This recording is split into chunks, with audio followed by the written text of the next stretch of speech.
Hello everyone, I am CA Manas Arora और मैं CA intermediate को advance accounts and financial management का सब्जेक्ट पढ़ाता हूं। तो आज की इस वीडियो में हम डिस्कस करने जा रहे हैं जी हमारे मॉक टेस्ट के लिए डूज एंड डोंट्स। आपको पता है आपके एग्ज़ाम से पहले आपकी मॉक टेस्ट की सीरीज़ होती है जो कि आईसीआई कंडक्ट कराता है। वो सैम्पल 2 मॉक टेस्ट आपको देता है और अगर आप किसी भी इंस्टीट्यूट से पढ़ रहे हो तो वो भी अपने अपने मॉक टेस्ट आपको देते हैं ताकि आपकी प्रैक्टिस हो सके। सर, मैंने ये देखा है कि जो वो मॉक टेस्ट होते हैं ना, वो मोस्टली उन्हीं कंसेप्ट्स में से या उन्हीं क्वेश्चन में से होते हैं जो कि हम ऑलरेडी सॉल्व कर चुके हैं। अगर आप अकाउंट्स के मॉक टेस्ट देखोगे ना आईसीआई के, तो बिल्कुल रिपीटेड क्वेश्चन होते हैं। मोस्टली कोई नया क्वेश्चन वहाँ पर मॉक टेस्ट में नहीं आता। सर, हमको लिखने की ज़रूरत ही नहीं है क्योंकि वो सेम क्वेश्चन तो मैं सॉल्व करके आया हूँ या करके आई हूँ। मैं 3-4 बार सॉल्व कर चुका हूँ, एक आधी बार और कर लूँगा तो मेरे को मॉक टेस्ट लिखने की ज़रूरत ही नहीं है। वीडियो को आगे देखने से पहले मैं आपको रिक्वेस्ट करूंगा कि प्लीज़ आप इस चैनल को सब्सक्राइब ज़रूर कर लें।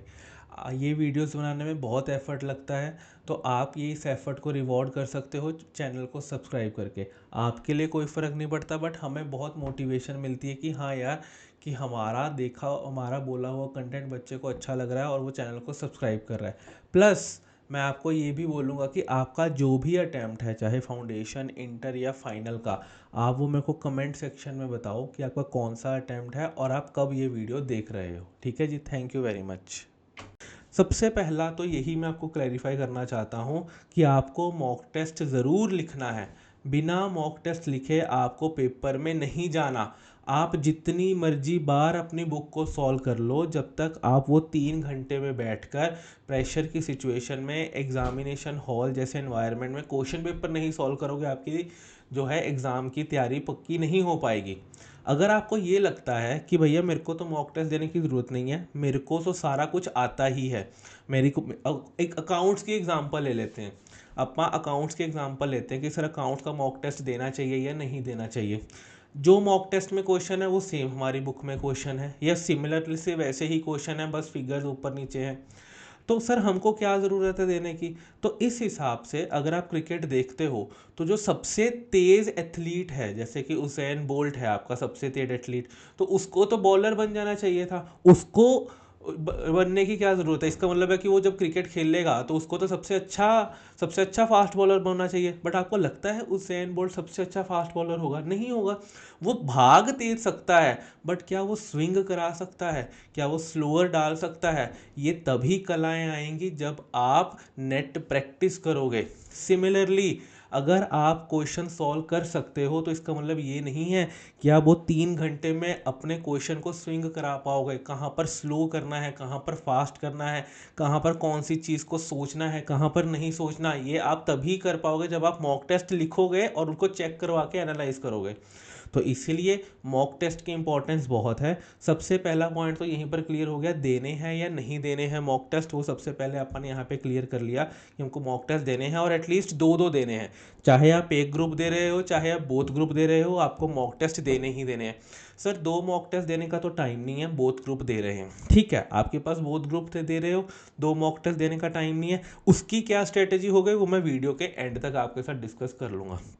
अभी मैं जनरली एक पॉइंट पे डिस्कस कर रहा हूँ आपके साथ कि सबसे पहला तो ये है मॉक टेस्ट देना है और वो आप यहाँ पे देखने जा रहे हैं कि देना ही देना है।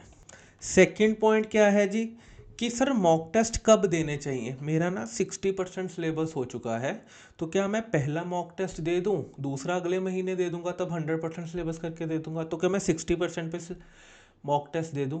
मेरे को एक बात बताओ, आप मॉक टेस्ट क्या सिर्फ चेक बॉक्स टिक करने के लिए दे रहे हो क्या? ये दुनिया को दिखाने के लिए, ये अपने आप को तसल्ली देने के लिए? आप मॉक टेस्ट दे रहे हो अपने लिए। आपको खुद देखना है क्या आप 3 घंटे में पेपर कंप्लीट कर पा रहे हो?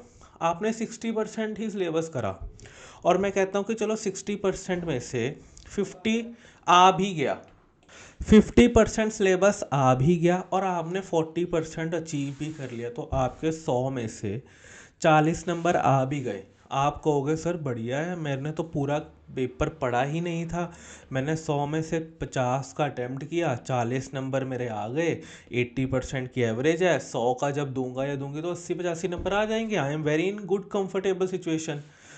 आपने 50 नंबर का पेपर सॉल्व करने के लिए ना 2.5 घंटे लिए थे। आप ये नहीं देखोगे कि मैंने 2.5 घंटे लिए थे।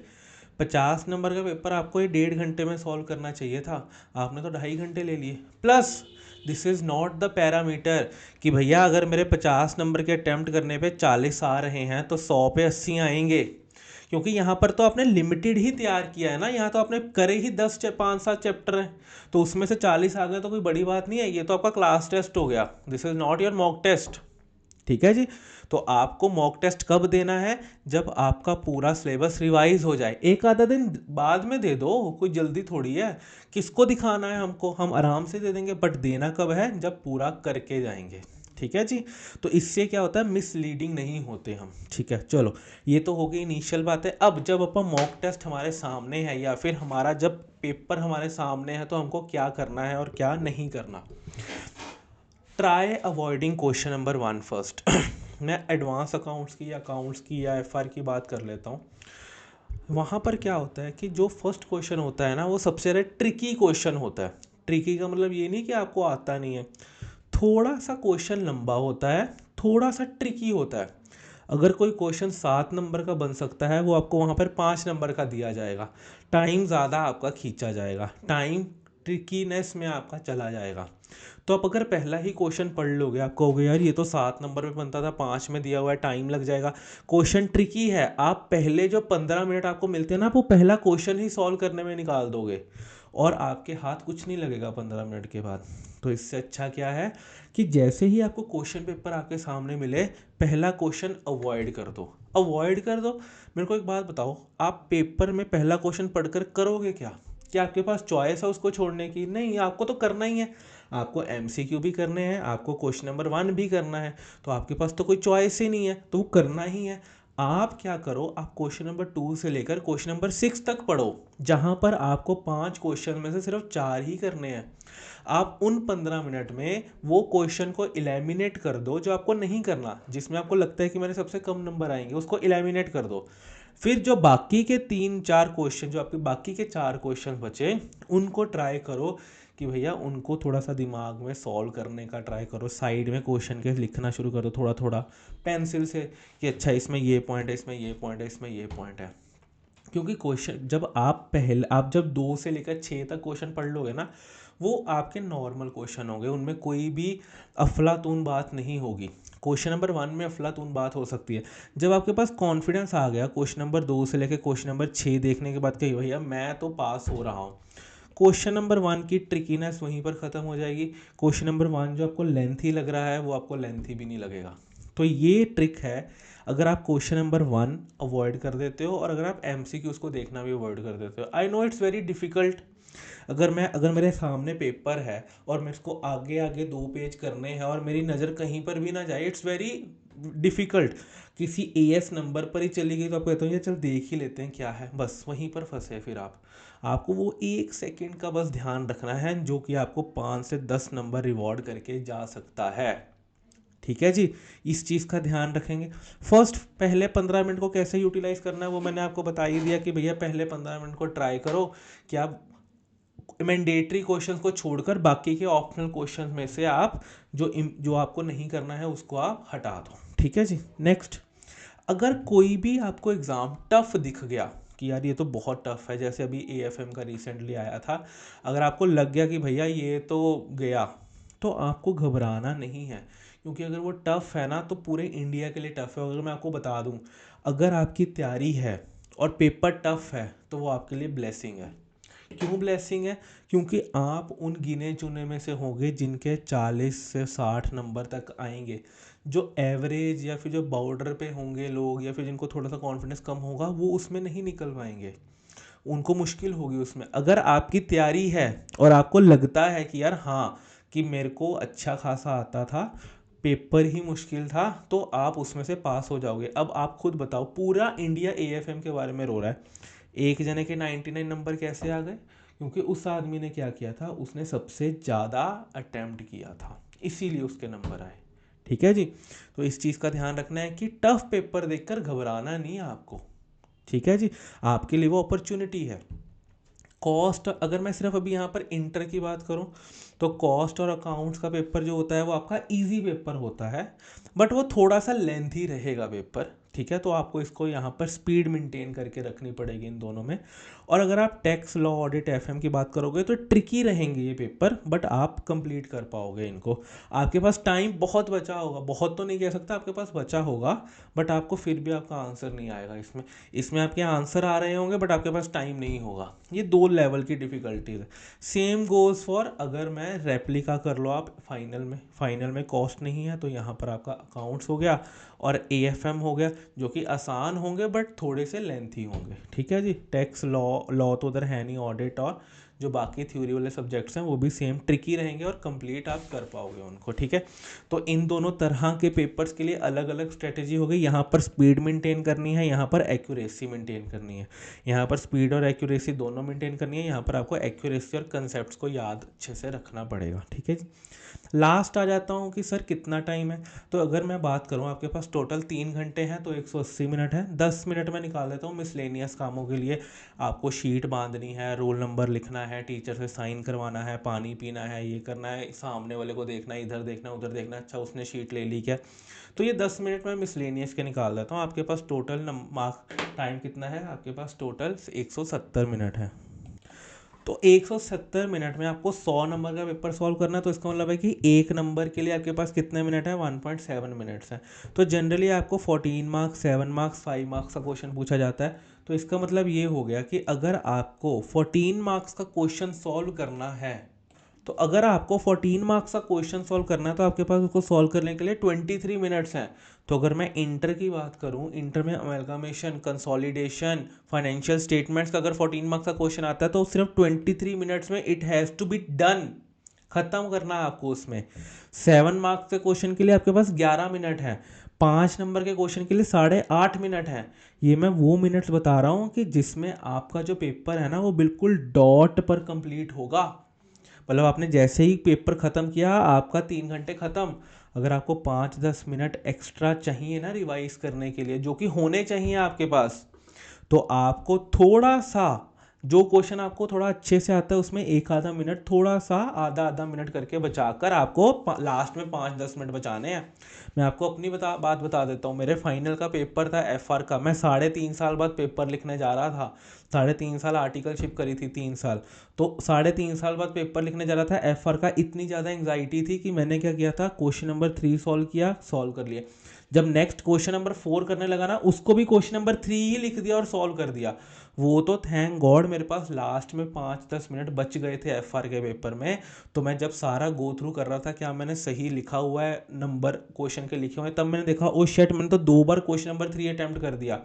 तो इसमें मेरे को क्वेश्चन नंबर 3 की जगह आना क्वेश्चन नंबर 4 था। तो यहाँ पर देखो, अगर मैं गलत क्वेश्चन लिख देता तो मेरे 10 से 15 नंबर वहाँ पे जीरो हो जाते मेरे। तो इस चीज़ का आपको ज़रूर ध्यान रखना है कि भैया आपको जो टाइम की मैनेजमेंट है वो कैसे करनी है, मॉक टेस्ट से ही करके जानी है। ये नहीं कि चलो यार मॉक टेस्ट में कोई बात नहीं, पेपर रह जाता है, फाइनल में आप करेंगे, नहीं। अगर मॉक टेस्ट में पेपर छूट रहा है तो फाइनल में भी छूटेगा पेपर। ठीक है। अगर आप नेट प्रैक्टिस में नो बॉल कर रहे हो तो आप फाइनल मैच में भी नो बॉल ज़रूर करोगे। तो आपको मॉक टेस्ट को भी ऐसे देना है जैसे आप फाइनल दे रहे हो। अब लास्ट की बात, सर हम दे रहे हैं बोथ ग्रुप्स। अगर मैं बात करूं, बोथ ग्रुप दे रहे हैं, 6 पेपर हैं, आप कह रहे हो कि 2-2 पेपर देने हैं, 12 मॉक टेस्ट देने का तो टाइम है नहीं, महीने रह गए हैं, 2 या 1.5 महीना रह गया, वहाँ पर तो नहीं हो पाएगा, आई एम सॉरी। तो आपको क्या करना है, अगर तो हो जी आप फाइनल में, तो आपको एफ आर का, ए एफ एम का, ठीक है जी, और अगर तो हो आप इंटर में तो आपको अकाउंट्स का, कॉस्ट का और टैक्स का।